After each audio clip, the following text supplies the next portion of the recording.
Hoy te voy a presentar la historia del Corvette. Antes de empezar, hay dos datos que tenemos que clarificar que son muy importantes: el nombre y el logo. ¿Por qué es importante esto? Bueno, en el sentido que fue diseñado el auto, es que este fue un homenaje a las tropas del ejército que habían peleado en la Segunda Guerra Mundial. Los pequeños barcos que no llegaban a ser buques de guerra eran llamados corbetas. Más rápidos y ágiles, estos fueron muy importantes para las tropas y perfectos para el nombre. Es así como nacería el nombre Corvette. Pero su logo, que son dos banderas, representan la primera, la bandera de cuadros, que quería representar a un auto ganador en la pista de carreras, y la otra tiene que ver con herencia. Esta es para identificar que es un auto de la familia Chevrolet. Ahora, como dato curioso, al principio querían diseñarlo con una bandera de Estados Unidos como herencia, pero al momento de registrarlo, estos no se los permitieron ya que infringía un par de reglas de derecho de autor. Ahora sí, la historia del Corvette. Esta es una bastante interesante y peculiar. En 1953, General Motors era una compañía muy importante. De hecho, era la compañía más grande de Estados Unidos. Pero a pesar de que este era grande y exitosa, tenía un hueco. No tenían un auto deportivo que lo representara como marca. En ese tiempo, los únicos que estaban haciendo esos autos de ese estilo eran los europeos. Esto no le pareció al jefe de diseño que estaba a cargo en ese momento, Harley J. Earl. No solo era un visionario, sino que también era un director bastante colmilludo. Él sabía que si le presentaba esta idea a los ejecutivos de Chevrolet en ese momento, seguramente se la rechazarían ya que no necesitaban un auto deportivo. Las ventas iban bien y no tenían necesidad de crear uno. Es ahí donde entra el colmillo de Harley. Este decidió presentar un proyecto de marketing en el cual presentarían un autoconcepto que serviría para llamar la atención a nuevos clientes de la marca. Este se exhibiría en el Auto Show de Nueva York ese año y sería un éxito para aumentar ventas. Es así como tomaría a un par de ingenieros y empezaría a desarrollar el Corvette. Con la idea de fabricar un auto deportivo, este no solo diseñó un autoconcepto, sino que literal tomaría cajas de partes que tenían en ese momento en General Motors y con un motor de 6 cilindros en línea llamado Blue Flame de 150 caballos de fuerza y un diseño que ya a cualquiera emocionarse. Estos también diseñarían por primera vez un auto que tendría una carrocería de fibra de vidrio. Así es, lo escuchaste bien, el Corvette es el primer auto en la historia en tener una carrocería hecha en este material, que en su momento fue bastante innovador, ya que este ayudaba a reducir peso y aumentaba su desempeño obviamente.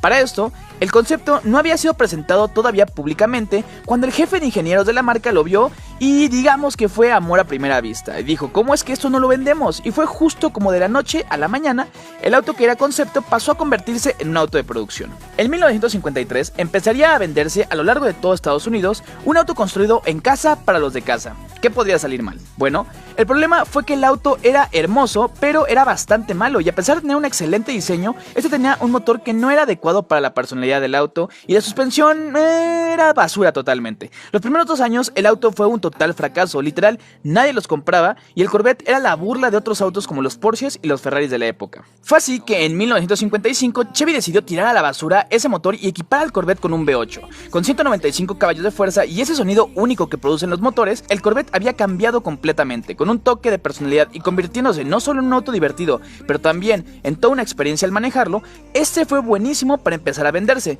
pero el verdadero éxito de este auto empezaría un año más tarde. En 1956, este sería equipado con un techo duro removible, pero más importante que nada, Chevrolet empezaría a correr con este auto y a ganar. Esto hizo que el auto se convirtiera en todo un éxito, ya que empezaría la gente a notarlo y a comprarlo. Mientras tanto, al mismo tiempo había en ese momento un pequeño ejecutivo en General Motors que estaba haciéndose de su nombre en la compañía. Este había volado aviones para el ejército francés y había escapado de su país natal, Rusia. Zora Arkus-Duntov estaría trabajando en General Motors cuando el primer Corvette fue revelado en el Auto Show de Nueva York. Este simplemente se enamoró de él y trabajó muy duro para poder llegar a una posición en la cual este tuviera que ver algo con este auto. Es así como en 1963 llegaría la segunda generación del Corvette, el C2. Este era mucho más rápido y con un mucho mejor diseño. Hubo un par de conceptos antes de que este se presentara: el tiburón Mako en 1961 y introduciendo el nombre del Stingray en 1959, el concepto en el cual se basarían para diseñar este auto. Este en un principio fue derivado del Corvette Q, que era un modelo mejorado del C1 que utilizaban para las carreras. Al final, el C2 estaba 30 años más adelantado en su diseño. Este fue uno de los primeros modelos en la historia en eliminar el frontal plano y vertical, algo que había caracterizado al diseño de todos los automóviles desde principios del siglo. Parte de las decisiones sobre su estilo fueron tomadas tras estudios en el túnel de viento, lo que supuso la primera ocasión en la que un proyecto de General Motors empleaba esta herramienta de estudio aerodinámico. Este también sería el primer Corvette que se ofrecería de forma coupé y convertible. Curiosamente, uno de los Corvettes más caros hoy en día a la venta es el de ventana dividida, del cual Sora no era fan y por eso mismo salió del mercado.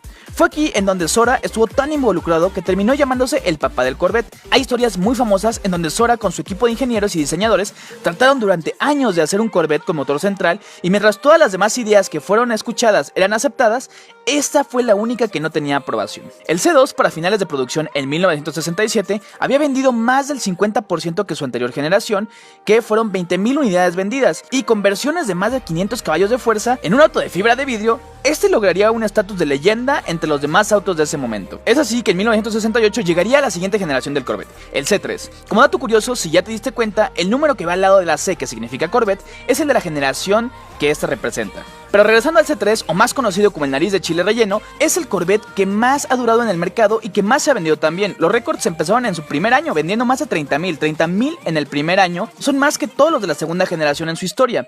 Y en 1970 nos introdujeron con el paquete CTR1 con un motor más potente. El problema es que este no seguiría subiendo en prestaciones ni desempeño, y todo gracias a la crisis del petróleo, en el cual tendrían que dejar ese motor de más de 400 caballos de fuerza y tendrían que irse por algo más ahorrador.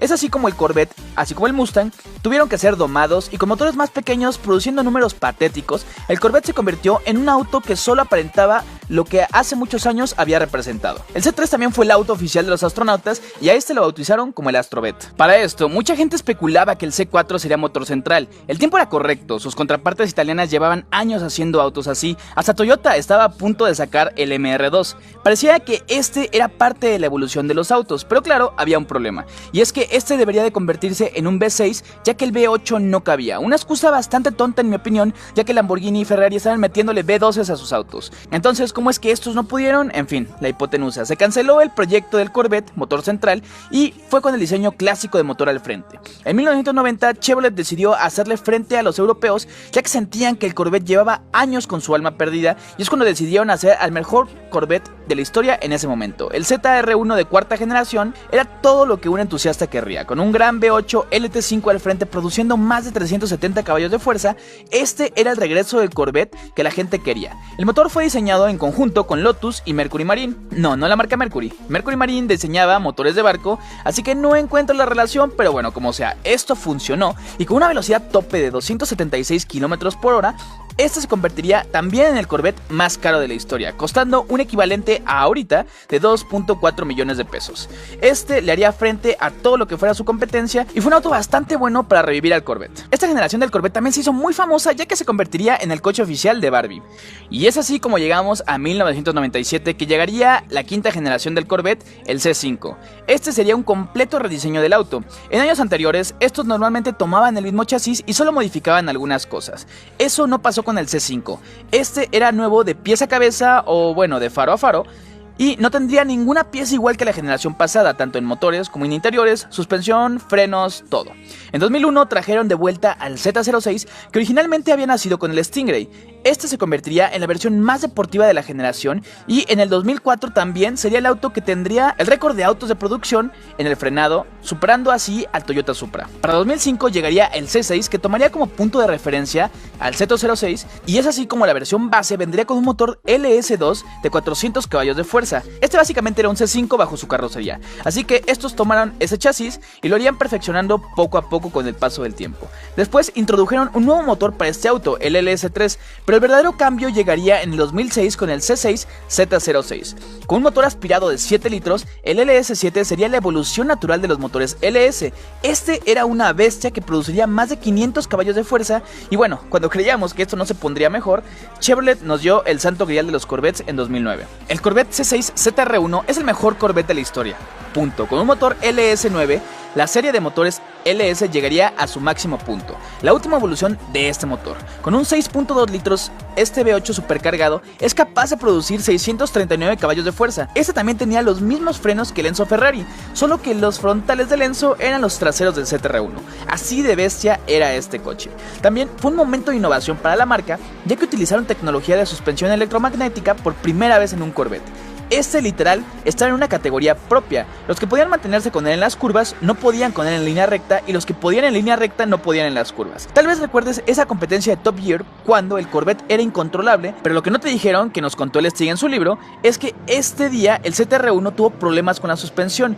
Pero de no haber sido así, Ben Collins, que es el Stig, reconoce que este hubiera sido el auto más rápido alrededor de la pista de Top Gear en la historia. Como dato curioso, muchos fans piensan que el CTR1 significa Sora Racing 1, pero esto fue desmentido por un ejecutivo de Chevrolet que nos contó que estos son códigos internos que se hacen al azar y que los entusiastas son los que les dan significado. Así es que vamos a dejarlo como Sora Racing número 1. Sora no solo sería el papá de los Corvettes, sino que también era piloto de carreras y ganador de Le Mans. Este falleció en 1996 y siempre lo recordaremos como el papá de los Corvettes. Y es así como llegamos al 2014. Después de una crisis de hogares que sostuvo Estados Unidos, pensaríamos que tal vez estos diseñarían un auto un poco perezoso y barato para toda la gente. Pues entonces estaríamos mal. El C7 llegó para impresionar a todo el mundo, con un diseño mucho más futurista, un nuevo motor, trayendo de vuelta el nombre del Stingray. Este nuevo C7 volvió locos a todos cuando salió al mercado, con casi 500 caballos de fuerza en su modelo básico y haciendo el 0 a 100 en menos de 4 segundos, este era capaz de hacerle frente al R8, al Carrera S y además competidores alemanes. Pero esto no es todo. También trajeron de vuelta al Z06 y la gente de verdad empezó a pensar que este auto había dejado de ser un coche deportivo bastante entretenido y que estaba convirtiéndose en un superauto. Con 650 buenas razones para defender esta postura y frenos carbocerámicos de serie, el C7 Z06 se convirtió en el superauto americano, o eso pensábamos hasta que llegó el CTR1. Ahora, este tuvo sentimientos encontrados, ya que al principio la gente no quería este modelo específicamente por las luces traseras. Esto obviamente se les olvidó cuando llegó el Z06, pero el CTR1 tenía un alerón que, aún siendo 100% funcional, se ve fuera de foco o no parezca que fluya con el diseño de esto. El asunto es que la mayoría de los Z06 y los CTR1 fueron comprados con transmisión automática que realmente mataban al auto y más en la pista. Pero bueno, es difícil decidir entre comprarte un auto que puedas manejar o un auto que cada vez que lo toques te quiera matar, porque no hay que equivocarse.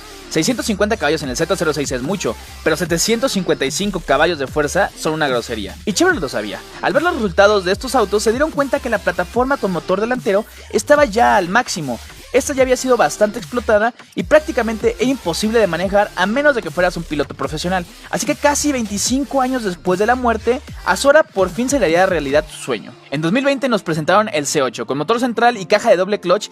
Este es un auto que, al igual que el C7 cuando salió, tiene muchísimos sentimientos encontrados. Muchos dicen que un Corvette no es Corvette sin transmisión manual y motor frontal. Este también tiene un nuevo V8 de 495 caballos de fuerza y es capaz de hacer el 0 a 100 en menos de 3 segundos. Esta es la progresión natural de los autos y no puedo esperar para ver qué hacen con el Z06. Estoy seguro que aunque este sea un auto bastante caro, el Z06 va a ser un auto capaz de dominar autos como el GT3 y otras variantes de autos mucho más caros, y ni se diga así el CTR1. ¿Este será capaz de estar a la altura de autos como el Performante o el Pista? No lo sé, el tiempo no lo dirá. Pero por ahí dicen rumores que también habrá una versión Sora de este C8 que tendrá más de 1000 caballos de fuerza.